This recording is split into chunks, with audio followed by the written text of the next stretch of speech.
Welcome to your Property Fix podcast. I'm Anthony McMullan. And I'm Alison McMullan. Your Property Fix is your go-to spot for property insights, market updates and real stories from the front line. We're going to keep you informed from buying and selling property to rental legislation, buy-to-let and everything in between. We have got you covered. Let's get you your Property Fix. Hello and welcome to your Property Fix. Alison and I are passionate about helping you to be as successful as you possibly can be as a property investor and a landlord, as well as maintaining compliance. And this is why we're doing these podcasts, Your Property Fix, your free education of all sorts of different circumstances. And we've got very much a good one to expand upon today that not very many people have experienced. So what are we going to be stuck into today? So busy time at the moment, but one thing that we have been dealing with that has come to a head in recent weeks is an eviction of a tenant. So they're in a good amount of arrears. They well and truly meet the mandatory grounds for possession, which is 2 months in arrears. So obviously notice has been served. Yep. The tenant hasn't done anything about the arrears or vacated the property. So the next step was going to court or applying to the courts. So we were waiting on a court date, which was last week. Yes. So I sent you off. With my bags packed. Right, I I'm waved off to Anthony court. off. So Anthony was there as a witness. He can't be the legal representation. No. There's no legal qualification. So Anthony attends court as the witness. In this case, the landlord did have his own legal representation. Did. But if you are a landlord, you don't need to necessarily have legal representation. You can go and represent yourself. But I've never been through the process myself because I send you. So to me, it's daunting. Like the thought of having to go to court. Oh, it is for anybody though. So I'm not going to sit here saying that I'm not, worried about this, that and t'other. Because the key thing with it is, as we always emphasise with everything with lettings and property, it's what you've done from the start of that tenancy, before the tenant's even moved in, that will allow you to get back possession of your property. That's the key factor with it. And the worries, you've been through that documentation, you've checked everything, all these are here, credit check, right to rent check, deposit cert, tenancy agreement, documents of this, proof of that. It's all there. You know it's all there, but you still worry. Because you're going to court, going to see the big judge. You are indeed. You always feel naughty, even though you've done nothing wrong, you feel naughty yourself. So just give landlords, hopefully as a landlord you won't ever have to go through this, but the chances are there are some of you out there that are having to do this or potentially will have to do this in the future. So on the day you turn up at court, what happens? What can you expect? So, are you thrown in a cell? So as far as the one of the interview, obviously Coventry Community Court, which is like the county court. So obviously you walk in there, they have to search, do the metal detector, and you're going through the beeper and making sure you've got nothing you shouldn't have with you and all that. You then walk in through to the reception area, and there's a seating area where all the people that are part of the hearing or hearings that are happening that day will be sat. You then walk in and you register at the desk, and they will then say, or your legal representative is sat over there, or the defendant is sat over there, and then you'll see them. So obviously I saw the tenant that was in there on the day. So what's then happened is the legal representative for the landlord has then taken me into a room to have a chat situation of what's the situation, just confirming all these things. And it's just a general chit chat because he's got a lot of what he needs, but he just wanted to say, make sure that you've got, and I got notice of this before we went, the arrears that were in place. If that's the reason for the possession. So the latest rental statement. Latest rental statement. And what I know I didn't. I know he already had it, but I still took all the documentation I provided for the legal representation prior to, so that I had a copy of it there as well. So we've then been told you're going to be then waiting for the magistrate to then call you through. Now, one thing that we both know is that a defendant will get free legal advice. So when a tenant turns up to the court, they will automatically have the option. They don't have to take it. No. They often, I don't think I've known that they haven't. There's been occasions when people have just walked out, which has been wonderful, when the legal representation's been with them and they've just walked out because they knew they've got a chance in hell of winning. So they get the free legal representation. So that person's job, rightly or wrongly, we're not discussing morally here, rightly or wrongly, their job is to defend that tenant. Yes. Either to get a delay, get it thrown out, do anything possible to help the tenant. So In this case, what sort of things were thrown out? What sort of things were tried? Okay, so I've been to court probably 10, 15 times over the years. Now for this particular one, so what happens is the legal representative, they will look through all the documentation, the court documents there, and they will try and pick a hole in something. Hence, have you got proof, you issued the EPC? Have you got proof you issued the right to rent or the how to rent guide? Have you got proof of these documents? And obviously this is where signable or DocuSign does the job. In fact, you've all got an audit trail of everything that you do. If he's then picking in at that, he'll then look at other avenues. So there's been 2 occasions where the legal representative and the same gentleman, lovely man, but that's his job. He's trying to pick holes to try and get the possession order cleared and kicked out of court. So the first time was he said that the how to rent guide hadn't been issued to the tenant. So was this time in court? No, this was a previous one. Hadn't been issued the how to rent guide. Now, I had an electronic signed document that said he'd received it, but he then said he hadn't received it and he didn't see it. And I was like, but how can, puzzling that obviously that very quickly got thrown out, and he came back and he says, oh no, I can see that was part of the documentation. Now then, this particular time, the tenant was issued the Section 8 notice to resolve matters within 2 weeks or a court application will be made. That was issued by the rent guarantee or the legal representative company. Now, when it's us doing it, we'll issue the notice and we'll send it by email. We'll also deliver it by hand. It's important to say if you are issuing any notice by email, you need to have it in your tenancy agreement. Yes. That you are able to do that. So see that outlined from the beginning. So we have it in our tenancy agreements that notice can be served by post, by email. It probably even says fax. Back in the days. But yeah, we kind of cross all of that off in the tenancy agreement. But the date stamp photo on the day, and even if you want to take a newspaper on the day, anything and everything you can do, there's a date stamp app you can download on your phone for free. Every proof possible that it got delivered on the day it got delivered. Anyway, tenant says, I didn't receive that notice. I didn't receive that Section 8 notice.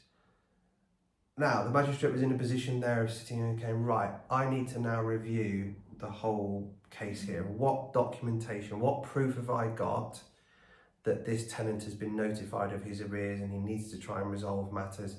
He received the court notification as far as the hearing. Yes, he was there. You couldn't deny not receiving that one. And that was giving him a couple of weeks to try and resolve matters. But he says he hadn't received the Section 8. Now, because it was issued by a legal representative at the rent guarantee organisation, there was a legal certificate of service. Yeah. Now, admittedly, when it came up in court, I'm not going to lie, I was sort of thinking, oh, bugger, what are we going to do? He's not going to be able to, what's going to happen here? However, the magistrate says, well, look, a legal, a lawyer isn't going to risk their status by stating that a legal certificate of service here has been issued when it hasn't been. So he was saying, I'm pretty confident of the fact that it has been. Now, it may well be you haven't received it. However, you've received notification of a court hearing and there was plenty of time. I think the communication helped us. So we kept that communication open throughout the process. But there's plenty of time for him to have resolved matters for the reason for the court case. So yes, it was a new hurdle, but the magistrate was very lovely and very much said, look, may well be that's the case, but you've had plenty of other options or opportunities to resolve matters, and the fact of repeated attempts to try and resolve matters, and you haven't, so you gave the possession order. And I think they also, did they not try and delay things a bit further or ask for more time? Hardship, and there's different avenues they'll try and take. Say, I'm going into hardship now, but I thought you just said you got a new job and you were going to be able to clear the arrears. There was a lot of contradictory avenues of trying to get extra this, extra that, and the magistrate says, well, look, and here's something that he did say, which I thought, was that a good thing to say? But he was stating facts. He says, listen, you're going to be given 2 weeks to vacate, and then you need to vacate at that point. Now, if you don't, the situation states that the landlord can't just kick you out. So, they will have to apply to magistrates. And bailiffs. Bailiffs, that's the word I was looking for. You will have to apply for bailiffs. And bailiffs will take, depending upon how busy they are, 4 to 5 weeks. So you will then have... Sometimes more, and it does vary at different areas. So I was just like, why are you telling him that? He's going to just sit tight.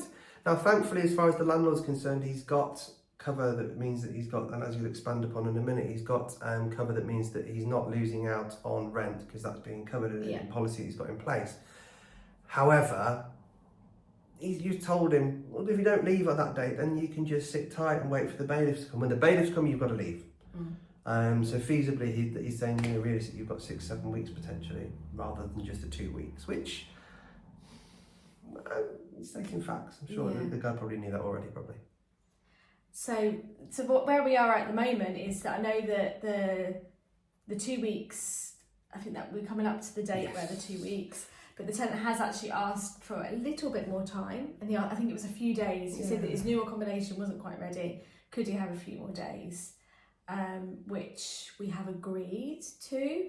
Listen, and it's not likely it's going to have to go back to court or anything of that ilk. However, there's multiple reasons why, as a landlord, you'll say, yeah, okay, I'll give him the extra couple of days. Now, if, for example, for whatever reason it was to go back to court, it would be seen as that the landlord has been flexible, and that would be seen positively in his eyes because he's had that flexibility of letting that person have that extra couple of days for a valid reason. So you say, okay, fair enough then. On the flip side of that, the tenant still has the power. They still have the power because they've got possession still. However, getting that possession back, if it's going to guarantee you getting possession back, give them the extra couple of days. I think there is no guarantees. He might just be trying to drag this out a bit longer. But if you have to get bailiffs, that's another cost on top of that. So that has to be paid up front. And then you've still got that wait. So you're going to be waiting longer than that anyway. So it's kind of worth taking that gamble. If you haven't got the cover as well in place, it's more arrears. The arrears just keep on totting at 6 or 7 weeks worth of arrears. So just a few days, it's worth taking that gamble. Hopefully, he's going to be genuine to his word. He's going to vacate. If not, it will be a case of getting bailiffs. But it was a dramatic process, and it always is. And I've done it plenty of times in the past, and there's been occasions in the past where a tenant will have said, and they've genuinely said, right, I want to do a payment plan. And the magistrate has then said, okay, based upon your earnings and the proof you provided, I'm willing to give you that chance. 4 weeks later, they vacated. but in this instance, we'd already kind of done that. So it's good, in your arrears processes, it's good to build in that opportunity for them to put forward a payment plan. Give them the opportunity to see if they can, and I'm not talking about like £10 a month or something like that extra. If it's substantial arrears, you need to see that coming down. But a good percentage of the arrears every month. If you can go through that process, often it won't be followed through. But if you've gone through that process, you've given them that option, and you've shown you're kind of trying to help them, then that really does help in your favour. And then when you come to court, if they then say, I want to do a payment plan, you can say, well, we've attempted plenty, like this particular one. I think even the day before court, he was trying to get another payment plan. It was different amounts every time. It was 600, then 400, then it was changing, like dates changing, but nothing. He didn't pay a penny. One thing I would say to you is as well, and magistrates are good. So obviously, if you're over 2 months arrears, it's a mandatory ground.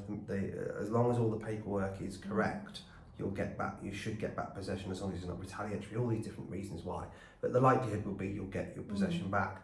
There are tenants that are just over 2 months in arrears, and they'll pay a little bit on the day or the day before to reduce their arrears to below that 2 months, which means it's not a mandatory ground, which means they will then be on a discretionary ground, which means that they've got arrears or they're late in paying their rent. Now, depends what side of the bed a magistrate gets out of. If they're going to be very much, nope, it's not that, they may dig. However, they will look at that And within a lot of common sense, they'll still look at it and say, well, okay, you're not quite the two months, but your arrears have been hovering at that now for an awfully long time. You've not made any attempts. But that's why it's important. There's discretionary arrears grounds to include those when you're applying. If you're doing this process yourself, and we wouldn't necessarily recommend that. It's potentially worth you looking into legal assistance with this. Someone that knows what they're doing. Yeah. Done it plenty of times before. I had plenty of success in the fact of getting back possession for landlords, and always just do stuff right at the start and prove everything that you've done, and you should potentially have success at the end. So avenues which we've kind of referred to a little bit already. What avenues, I know some of our landlords, and this landlord in particular who was delighted about it, what avenues have they taken to protect themselves? At a cost, I know, but a small cost in comparison to potential losses that could be. So it's the rent guarantee, insurance and legal protection. And I talk about this so much. If you've heard me speak before, you've probably heard me mention this. And I mention it because I think it's such an important product to look into and consider. And that basically it's an extra 3% plus VAT on your monthly rents, on your fees that you pay. And that covers you for up to 15 months of arrears. There are limits on kind of. You'd hope they get back possession after 15 months. Yeah, I mean, I'd like to think that you could go through this. It's costing them more than it. I think the average at the moment is kind of not. I think NRLA say 9 to 12 months is the average the whole process takes at the moment. But yeah, so you get the 15 months, up to 15 months of rent is covered. The only excess is 1 month's rent, which hopefully if you've taken a deposit and they don't trust the property, you're not looking for damages, that will be covered. But it also covers all of the costs involved with going through the process. So all of the serving notices, the court application, all of these are extra costs. As well. If you have to get bailiffs, they're an extra cost. Your legal representation, so they give you that legal representation. If you don't have that, you can attend yourself. You don't need to hire a solicitor. But, depending on where you're working or what you're doing with your day, you don't necessarily want to spend most of your day at court because there's no fixed time either. It's kind of from 2 o'clock or from 10 o'clock. If the legal representative is tied up with another person, your claimant or your defendant may not be able to sit down with them, and until they've sat down with them, you can't go to court. I know you've been there. You've had it. This time it wasn't too bad, wasn't it? No, you've been most of the day. So it's something to factor in. If you're, depending on your job, it might not be easy to take a day off, but it's also the money that you're losing from having that day out of your office or out of your day job to attend court. So it's all costs that are covered essentially with this insurance. And we've seen it, we've had this case here, we have had another case in the last 12 months as well, where we've utilised this rent guarantee insurance, and it has worked, so we can recommend it in terms of it. It's insurance. There's a lot of admin involved when you have to do it. What's really important is they won't take the cover unless they've proved that you've got everything correct at the start and that you've given them the fact that here's the checklist of all the things that we need. If that's all in place, yes, we can put the cover in place. And as far as the credit checks, they have to have gone through credit and referencing checks. So if you've got a tenant that's a bit iffy, you're a bit on the edge on whether you want to accept them, they've perhaps got bad credit and they seem like really good people, the rent guarantee insurance, they wouldn't touch them. Sort of applicants, you have to have somebody that's kind of on paper looks absolutely fine. And in some cases, I think they allow if for example, if you're a new client to them, they may well say, well, look, can you give me the rental statement for the last 6 months? If they've not had any arrears, they may well take on the account. But there's a number of different variables. I think they've changed it to 12 months recently. Our supplier, anyway, like I said, there's other suppliers. But depends on the provider. But this is no sales pitch or anything of the sort.